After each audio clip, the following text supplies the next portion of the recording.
From heartbreaking losses on the very last hole, to impossible shots that left everyone speechless.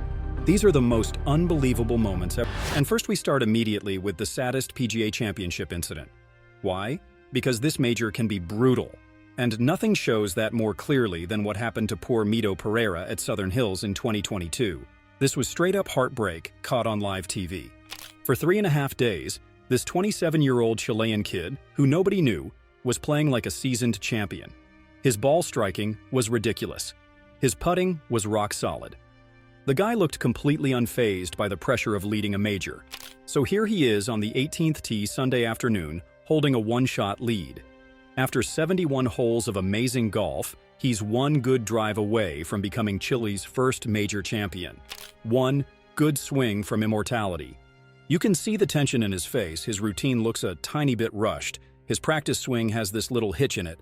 Something's different. He pulls the trigger and it's a disaster. This horrible push slice that sails way right and splashes into the creek. Still, he's not dead yet. Take a penalty drop, hit a good approach, make bogey, and he's in a playoff with Justin Thomas and Will Zalatoris. But the damage is done mentally. His drop leads to a terrible approach shot. His chip runs way past the hole. When his bogey putt misses, it's official. Double bogey. He goes from leading by 1 to missing the playoff by 1. The cameras catch his face, and it's just empty. No anger, no tears. Just this blank stare of a guy who can't believe what just happened. It's like watching someone's soul leave their body in real time. Meanwhile, in the clubhouse, JT and Zalatoris are like, wait, we're in a playoff now? They didn't see this coming at all. Thomas goes on to win, while Pereira is left wondering what the heck just happened. For number 11, we go straight into a very scary moment that happened at the PGA Championship. It's 2013, and we're at Oak Hill. And let me tell you, this one makes everyone cringe and cover their eyes. Henrik Stenson, this Swedish guy, is right in the mix during the third round. He's known for being one of the most accurate drivers in the game. The dude is a machine off the tee. But it doesn't matter that much, because golf humbles everyone eventually. On the par 4 ninth hole, Stenson's drive goes seriously sideways. We're talking way right, heading straight for the gallery. Everyone's yelling, 4! But in the crowded atmosphere of a major, not everybody hears it in time. What happens next? Stenson's ball smacks this poor spectator right in the head. The fan drops to the ground, and the whole vibe changes instantly. Medical staff comes sprinting over. Stenson, looking totally shaken, walks over to check on the guy. Amazingly, the spectator is conscious and talking, which is a huge relief, but he's bleeding and clearly needs to go to the hospital. Somehow, Stenson manages to pull himself together. He plays solid golf the rest of the way and finishes tied for third behind Jason Dufner. But that incident was a brutal reminder that even a refined sport like golf can turn dangerous in a split second. Coming in at number 10, we find out that age is truly just a number. Let me explain. We're in May 2021. Phil Mickelson shows up at Kiawah Island as basically an afterthought. He's almost 51 years old. He hasn't won anything in forever. The dude's wearing reading glasses for crying out loud. The Kiawah's ocean course is a total beast. Longest course in major history with crazy winds coming off the ocean. Everyone's like, this is a young man's track. You need power. Old Phil doesn't stand a chance. First couple days, Phil's playing pretty good, shooting 70, then 69. He's in the mix, but is not enough. Then Saturday hits, and the wind is howling. Most guys are just trying to survive. And Phil? He starts putting on a clinic. Hitting these low shots under the wind, getting up and down from everywhere. And that putter that's been so iffy? It's suddenly hot. Sunday morning, the golf world is shook. Wait, Phil's leading? Grandpa Phil with the creaky back and the psoriatic arthritis is actually winning this thing? The final round gets absolutely crazy. Kupka's pushing him early. The crowd is getting rowdy. Everyone's wondering, can Phil's old man nerves hold up? Will his back give out? It all happens on the 7th hole. Phil finds this waste bunker off the tee. Young Phil would have tried some crazy hero shot. But this older, wiser Phil, he plays it smart. Lays up, sticks his approach, makes birdie. Suddenly he's pulling away. The scene on 18 is insane, the fans just lose it, but Phil stays ice cold. 2 putts for the win, and boom. At 50 years, 11 months, and 7 days old, he's the oldest major champion ever. Smashes a record that stood for over half a century. The number 9 spot belongs to an incredible shot that changed everything. See, the 2020 PGA Championship was just weird. No fans because of COVID, just empty fairways and silence. Super eerie vibe. By Sunday afternoon, the leaderboard's a total traffic jam. 7 guys within one shot. And right in the middle of it is Collin Morikawa, this 23-year-old kid playing only his second major ever. Now, we get to the par 4 16th hole at Harding Park. It's this super tempting 294-yard hole. You can lay up safely or try to drive the green if you've got the guts. Most guys are playing it safe, hitting iron off the tee. I mean, with the tournament on the line, why risk disaster, right? So, Morikawa's tied for the lead with Paul Casey at 11 under. The smart play is obvious. Hit an iron, wedge it close, make your par, move on. But this kid has ice in his veins. He pulls out the driver. The shot needs to be absolutely perfect. Start it left and let it fade to the right side where the pin is tucked. Miss it slightly either way, and you're cooked. He hits it. The ball takes off on this gorgeous trajectory, lands soft on the front of the green, and starts rolling and rolling until it stops 7 feet from the hole. Did this 23-year-old kid just win the PGA Championship with one swing? Sure enough, he drains the eagle putt to go up by 2 with 2 holes left. Game over. Morikawa cruises home with 2 easy pars to win by 2. This baby-faced kid, who looks like he should still be in college, just became the 3rd youngest PGA champion ever. And he did it with one of the most gutsy, perfect clutch shots you'll ever see. Next up, number 8. This 2018 PGA Championship has witnessed something truly unbelievable. Can you remember? Well, let me tell you. So, golf's changing fast. Tiger's not the guy anymore, and this dude, Brooks Koepka, starts making noise. Not your typical golfer at all. The guy looks like he should be playing linebacker, and he's got this I don't really care vibe that drives golf purists crazy. We're at Bellarive in St. Louis. From day one, Brooks is just destroying the place. He's hitting 330, 340 yards, dead straight, and he's firing at pins that most guys are intentionally avoiding. Sunday gets wild because, guess who? Tiger's making one of his crazy charges up the leaderboard. But Brooks is ice cold. Tiger makes birdie, the crowd goes nuts, and Brooks just yawns, steps up, and matches him. It's like he's playing a different tournament than everyone else. By the end of the day, he holds off the Tiger Woods to win his 3rd major. And his reaction? Basically a shrug and, yeah, whatever. Fast forward to 2019 at Bethpage Black. This course is a monster. It's beaten up the world's best players for years. Brooks shows up and absolutely dismantles it. A course record of 63 on Thursday. Another ridiculous round on Friday. By Friday night, he's up by 7 shots. But then, Sunday gets nuts. The wind kicks up, the course gets nasty, and suddenly Brooks starts hitting some weird shots. Dustin Johnson starts charging. Brooks' massive lead shrinks and shrinks and shrinks. The New York crowd smells blood and turns on him. They're chanting, "DJ, DJ," right in his face. His lead gets down to 1 shot. It's falling apart. But somehow Brooks just refuses to crack completely. He steadies the ship just enough while DJ stumbles coming in. Brooks hangs on to win by 2 and makes history. First guy ever to hold back-to-back titles in 2 different majors at the same time. Number 7 takes us back to 2010 at Whistling Straits, one of the most dramatic and chaotic finishes in PGA Championship history. Bubba Watson, the big swinging lefty with the pink driver and a homemade swing, was playing the tournament of his life. After a clutch final round 68, he found himself tied at 11 under with Germany's Martin Kaymer, setting up a nerve-rattling 3-hole playoff for the Wanamaker Trophy. But this wasn't just a clash of scores, it was a clash of styles. Kaymer, the icy tactician, built his game on precision and patience. And Bubba? He was chaos in motion, all heart, all instinct, playing shots most guys wouldn't even think of attempting. In the playoff, Bubba came out swinging, literally. He birdied the first hole, seizing the early lead and stunning the crowd. But Kaymer answered back on the second hole with a birdie of his own, setting up a do-or-die finish on the 18th.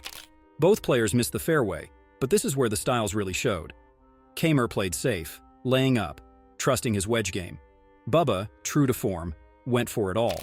From the rough with water looming, he pulled the trigger and watched in horror as the ball found the hazard. That one shot changed everything. Kaymer made bogey, Bubba made double, and just like that, the dream was over. It was heartbreak for Bubba, but a star had been born. Let's move to number 6. It's 2009, and Tiger Woods wasn't just the best golfer in the world. The guy was unbeatable, especially in majors.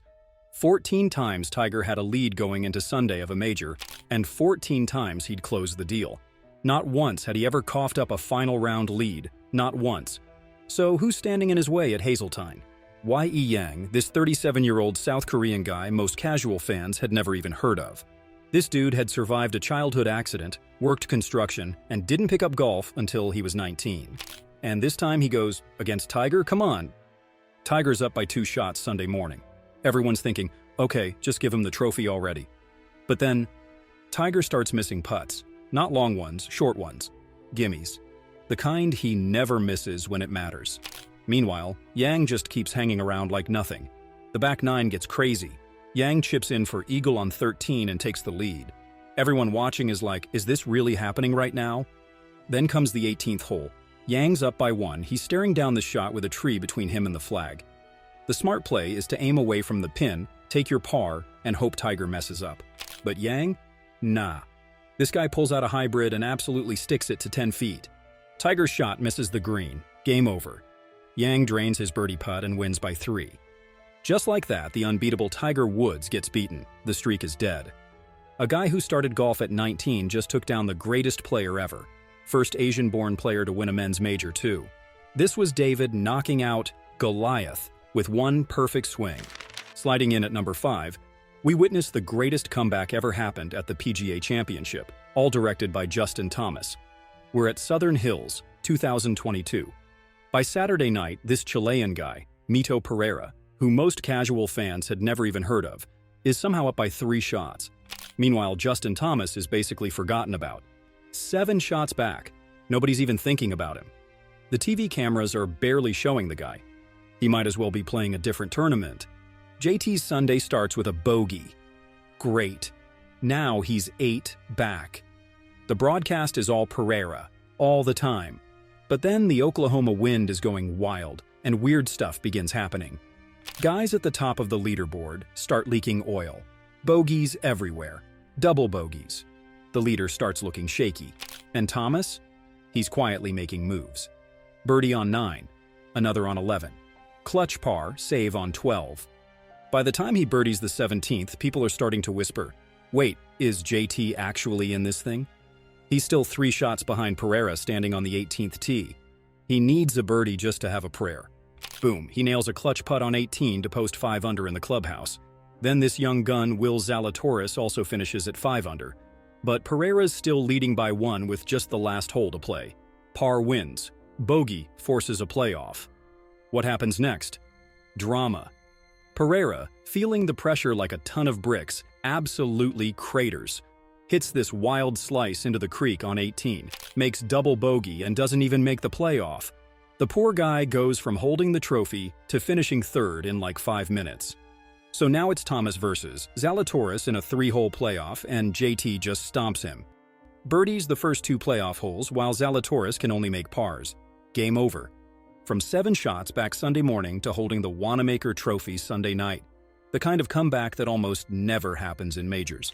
Our number 4 spot on the list of unbelievable moments in PGA Championship history takes us to a jaw-dropping rules fiasco that left everyone speechless.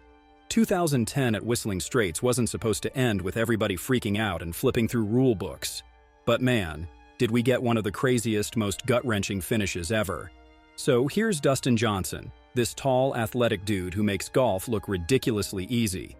He's standing on the 18th tee with a 1-shot lead, 1 good drive, 1 decent approach, and boom, he's got his first major championship. The Wanamaker Trophy is practically in his trunk already. His drive on 18 drifts right and ends up in the sandy area that's been trampled all to hell by spectators. No big deal, right? Just a crappy lie, but totally playable. DJ steps up, puts his club behind the ball, and gets ready to hit. What he doesn't know, and this is the crazy part, is that this random patch of sand is actually considered a bunker. At Whistling Straits, they have like 1,000 bunkers scattered everywhere. I'm talking bunkers inside bunkers, bunkers outside the ropes, bunkers that don't even look like bunkers. And there's this local rule saying all sand is a bunker, even if fans have been walking through it all day. So when DJ put his club down and it touched the sand, that's a 2-stroke penalty. But DJ has no clue about any of this. None. He hits his shot, misses his par putt, walks off thinking he's tied for the lead and heading to a playoff with Bubba Watson and Martin Kaymer. He's probably already thinking about his playoff strategy when these officials walk up to him with a 2-shot penalty. Just like that, instead of going to a playoff for a major, he's tied for 5th. You've made it to our top 3, and this one drives us to 2000, Tiger's year. Period. The guy had already demolished everyone at the US Open by 15 shots and crushed the Open Championship by 8. He rolls into Valhalla for the PGA Championship. And everyone's wondering, can anyone even make this interesting? Enter Bob May, literally the most unlikely challenger ever. This 31-year-old journeyman ranked 97th in the world with 0 PGA Tour wins. The dude had been grinding on the European Tour just to keep his career alive. But as Sunday unfolds, something absolutely crazy starts happening. May isn't intimidated at all. He's matching Tiger shot for shot, putt for putt. The back 9 at Valhalla turns into pure magic. May birdies 5 of the first 8 holes on the back. Tiger answers with 4 birdies of his own. These guys are playing a completely different game than everyone else, shooting a combined 12 under on the back 9 alone. By the time they hit the 18th tee, they're tied at 17 under, miles ahead of everyone else. The drama kicks into overdrive when May, putting first on 18, drains this ridiculous snaking 15-footer for birdie. He throws his arms up, the crowd goes absolutely crazy. Now Tiger has to make his putt, or it's over. It's the same length, same crazy break. The whole world is watching. Does he flinch? Nope. He drains it dead center to force a playoff. The 3-hole playoff starts, and on the par 5 17th, Tiger produces one of his most iconic moments ever. His birdie putt is tracking toward the hole, and he starts chasing after it, pointing at the cup like he's commanding the ball to go in. That birdie gives Tiger the edge, and he closes it out on the final playoff hole to win his 3rd straight major of the year, something only Ben Hogan had done before him. But what really matters here is that nobody, and I mean nobody, gave Bob May a chance against Tiger Woods at the absolute peak of his powers. Yet for one magical Sunday in Kentucky, this underdog journeyman took the greatest player on the planet to the absolute limit, creating one of the most thrilling duels in golf history. Next is number 2, and this incredible moment is all thanks to Padraig Harrington. In 2008, Oakland Hills course was absolutely eating the world's best players alive. Crazy thick rough, greens faster than a NASCAR track, and hazards placed exactly where your ball wants to go. As Sunday wore on, the leaderboard kept changing with no rest. Guys would climb up with a birdie, then nosedive with a bogey minutes later. Through all the chaos, 2 dudes emerged from the pack. Padraig Harrington, this gritty Irishman who just won his 2nd straight Open Championship, and Sergio Garcia, the super talented Spaniard still hunting for his first major. It was like history repeating itself. Just a year earlier at Carnoustie, Harrington had beaten Garcia in a playoff to win his first major, a loss that absolutely crushed Sergio. Now, here they were again, same 2 guys, battling for another major. As they hit the home stretch, Garcia's clinging to a 1-shot lead. But the monster wasn't done claiming victims. Sergio bogeys the brutal 15th, and suddenly, they're tied. The momentum's shifting. Harrington, sensing his moment, goes for the jugular on the par 4 17th. His approach shot stops just 10 feet from the hole. When he drains the birdie putt, he's got the outright lead with 1 hole to play. The 18th at Oakland Hills that week was playing like a literal nightmare. Guys would have signed for par in blood before teeing off. Harrington's drive finds the first cut of rough. His approach from the semi-rough catches it a little heavy and stops short of the green. Now he's facing this super delicate chip from a tight lie, and his touch temporarily goes MIA. The ball races past the hole, stopping about 18 feet away. What looked like a likely par is now in serious trouble. A bogey would open the door for Garcia to tie or even win. The gallery around 18 goes dead silent. Harrington finally pulls the trigger, and the ball starts left of the hole, slowly curling toward the cup with perfect speed. When it disappears, Harrington explodes with emotion, fist pumps, roars. The whole 9 yards. Garcia, watching this unfold, gets absolutely deflated. He bogeys both 17 and 18 to finish 2 back, adding another chapter to his heartbreaking major championship story. For Harrington, this putt cemented his place in golf history. In just over a year, he'd gone from a guy known for near misses to a 3-time major champion. And finally, our number 1 most unbelievable moment in PGA Championship history. And come on, how could it not be this one? You're a complete unknown, rocking a wild mullet, sleeping in your car because you're not even in the field. You're the ninth alternate. That's John Daly in 1991. Middle of the night, his phone rings. Nick Price had dropped out, his wife had gone into labor. So they start working down the list. First alternate? Unavailable. Second? Can't make it. Third, fourth, fifth. Nothing. By the time they get to Daly, it's 2 a.m. He jumps in his car and drives through the night, 7 straight hours to Crooked Stick Golf Club in Indiana with 0 practice rounds, no game plan, no clue what the course even looks like. And then, he puts on one of the most dominant performances in major championship history. Daly walks onto that course like a man with nothing to lose, because he didn't. He just starts bombing drives over bunkers no one else dares to challenge. While the rest of the field is laying up or playing safe, Daly's just gripping it and ripping it, turning Crooked Stick into a playground. He averaged over 300 yards off the tee, a jaw-dropping number in 1991, and used that power to give himself short wedges into greens where others needed long irons. In the final round, with the entire golf world watching in disbelief, Daly never blinked. He stayed aggressive, stayed calm, and carded a rock-solid 69 to close it out. He finished the week at 12 under par, beating Bruce Lietzke by 3 shots and becoming an overnight legend. No practice, no pressure, no problem. John Daly didn't just show up. He stole the show, rewrote the script, and made golf history in 4 days flat. Oh, and now that you're still with us, we have another great video for you right in the middle of the screen. Enjoy!